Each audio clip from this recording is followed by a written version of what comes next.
Fan de photo débute maintenant. Si tu es fan de photos et que tu aimerais poursuivre encore plus loin ta démarche photographique, Fan de photos, le podcast, est une émission toute désignée pour toi. Stéphane, votre animateur, s'est donné comme mission de vous partager sa passion. Que vous soyez à vos tout débuts ou encore plus expérimenté, Fan de photos est une émission que vous aimerez. Sans plus tarder, voici votre animateur, Stéphane Lafrance. J'adore l'été et c'est avec un grand plaisir que je vous accueille aujourd'hui, 23 avril 2016, journée toute ensoleillée pour partager avec moi cet épisode 21 de Fan de photos.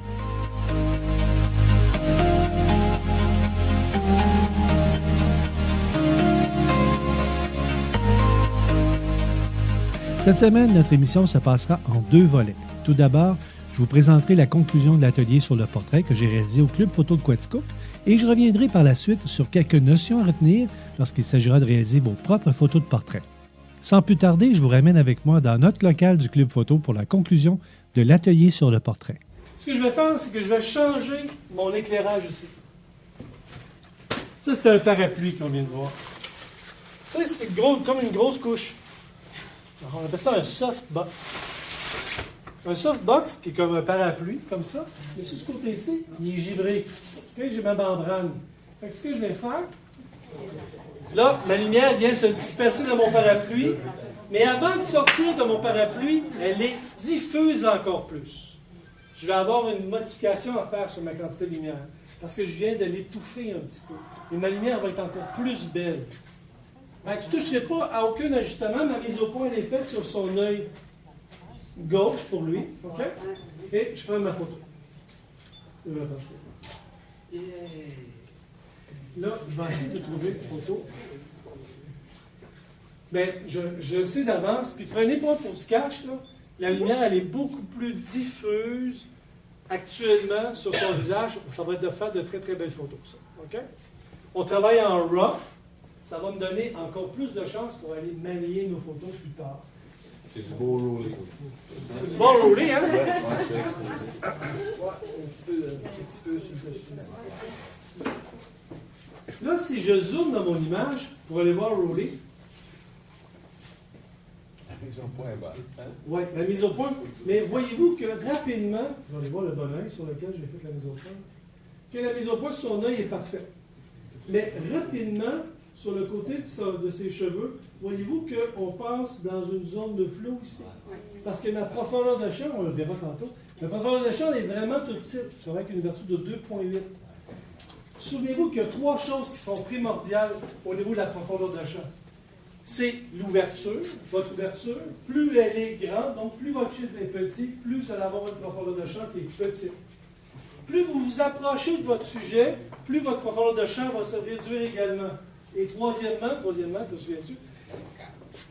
Oui, plus vous avez une focale qui est longue, plus votre profondeur de champ elle est petite aussi. Si je travaillais par exemple avec une 2,8, mais avec une focale de 24 mm, la profondeur de champ va être beaucoup plus large.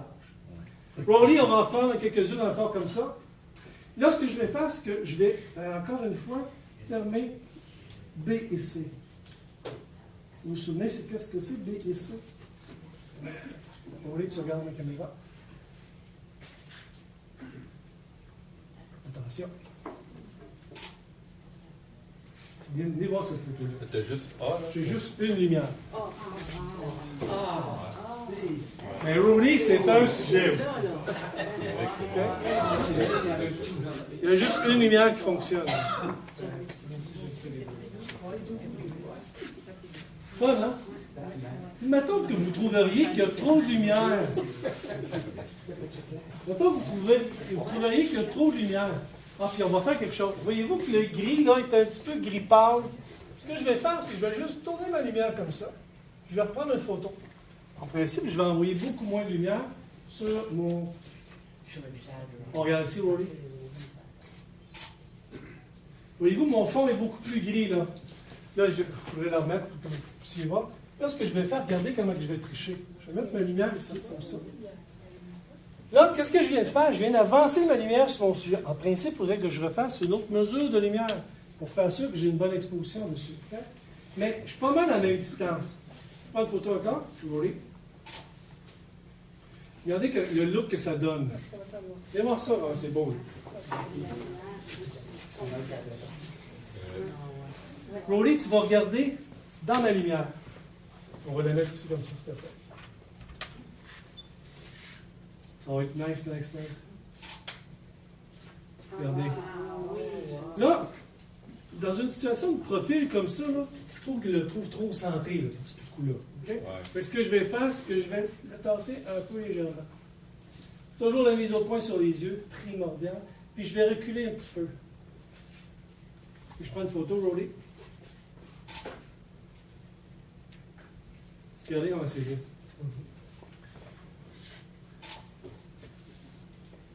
Regardez comment c'est cher. Là, je vais la mettre juste ici un peu plus bas, puis on va conclure avec ça. Pour que la lumière soit vraiment droite avec toi. Et tu regardes dans la lumière. Attention, prépare-toi. Dans cette deuxième partie de l'atelier que je viens de vous présenter, j'ai passé outre les nombreuses photos que nous avons faites avec mon figurant Rolly, alors que je déplaçais simplement la lumière du parapluie autour de lui pour démontrer aux membres comment se déposait celle-ci sur le visage et le corps de mon figurant. Je vous invite à visionner toutes les images que nous avons eu la chance de réaliser, dont plusieurs avec une seule lumière dirigée dans un simple parapluie. Images que vous pourrez retrouver sur mon site web stéphanelafrance.photo dans votre épisode numéro 21. Nous allons maintenant mettre de l'avant les principes clés à observer lorsque vous faites de la photo de portrait. Des principes clés qui vous aideront à réussir vos images pour y retrouver l'effet « wow » que vous escomptez. Premièrement, je vous ai mentionné l'importance de réaliser vos images en vous positionnant à la même hauteur des yeux ou de la tête de votre sujet. Ceci pour vous assurer de ne pas l'écraser. Bien sûr, rien ne vous empêche de prendre une photo de portrait en plongée ou en contre-plongée. Se placer à la même hauteur que les yeux de votre sujet renforcera la présence de votre sujet dans son environnement. Imaginez un enfant jouant avec ses jouets dans la terre. En vous accroupissant à sa hauteur, vous pourrez ainsi voir son environnement, ses jouets, son château de sable, son chien et ses amis. Si vous restez debout, vous verrez votre enfant et son arrière-plan, le plancher. Une photo qui serait bien, mais sans égard avec son environnement. Deuxièmement, attention au cadrage. On ne veut pas avoir un sujet trop centré dans l'image. En général, on le fait déborder à droite ou à gauche. Ceci en fonction de l'orientation de son corps. Une petite règle en or serait de regarder ses épaules. Si son épaule droite est plus près de vous, alors vous placerez votre sujet à gauche. Fiez-vous à votre sens de l'observation et faites l'essai. Décentrez votre sujet d'un côté et de l'autre, puis comparez vos images. Laquelle vous plaira le plus? Troisième mention importante, cette fameuse mise au point. Il ne faut pas oublier que vos appareils photo sont pourvus de déclencheurs qui ont une mi-course. C'est-à-dire que vous pouvez appuyer sur votre bouton pour prendre votre photo en arrêtant à mi-chemin. Cela a pour fonction de fixer votre mise au point automatiquement. Si je dois prendre la mise au point de notre figurant Rolly, la zone la plus importante de son corps, ce sont ses yeux. Pourquoi? C'est eux qui nous parlent sur une photo. Ce n'est pas son thorax, son nez ou une autre partie de son corps. Les yeux sont les éléments les plus importants sur une photo d'êtres vivants, autant chez les humains que chez les animaux. Les yeux sont les zones les plus importantes où on veut avoir une netteté dans l'image. Si je reviens à mon déclencheur maintenant, je monte mon appareil photo à mon visage, je regarde dans le viseur et je positionne le collimateur central de mon viseur sur la zone des yeux de mon sujet. Si je suis très près de celui-ci, je positionne la mise au point sur l'œil le plus près de moi. À ce moment, j'appuie doucement sur mon déclencheur pour en fixer la mise au point.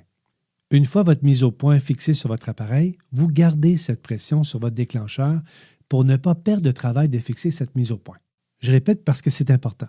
Vous devez garder votre doigt appuyé à mi-course sur votre déclencheur pour ne pas perdre la mise au point que vous venez tout juste de faire. Par la suite, toujours avec votre doigt à mi-course sur votre déclencheur, vous recadrez votre sujet en le positionnant à droite ou à gauche selon l'orientation de son corps. Une fois que vous êtes satisfait avec ce cadrage, il ne vous reste plus qu'à conclure votre photo, c'est-à-dire de continuer la course de votre doigt sur votre déclencheur en appuyant à fond sur celui-ci pour prendre votre photo.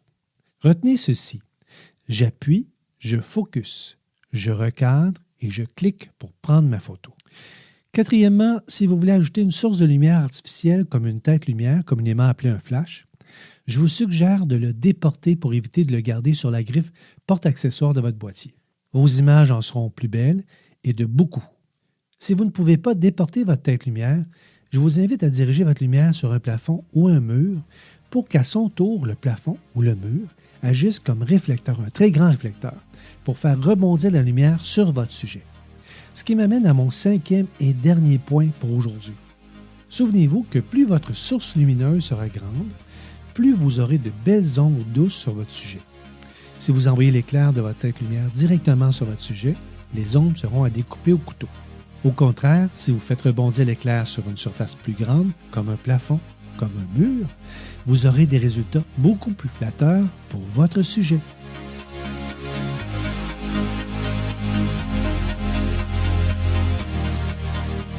La semaine prochaine, j'ai le goût de partager quelques-unes des images de mes vacances à Cuba. Je vous parlerai de mes ajustements et vous montrerai leur effet sur mes photos. N'oubliez pas que vous êtes seul maître lorsque vient le temps d'appuyer sur votre déclencheur. Vos ajustements devraient toujours refléter votre intention photographique. Voilà, c'est tout pour cette semaine. D'ici notre prochain rendez-vous, je vous dis bonne photo! Ici Jean-François Nolan, élève de Stéphane et son cours Déclic photographique magique. Fan de photo est une idée originale de Stéphane Lafrance, photographe, et vous proposera de franchir une nouvelle étape photographique. Si vous voulez envoyer vos questions à Stéphane, que ce soit par écrit ou par fichier son, vous pourrez le faire via info@stéphanelafrance, en un seul mot, .photo. info@stéphanelafrance.photo. Fan de photo est votre émission et elle s'adresse à tous ceux qui veulent améliorer leur technique photographique. Partagez la bonne nouvelle.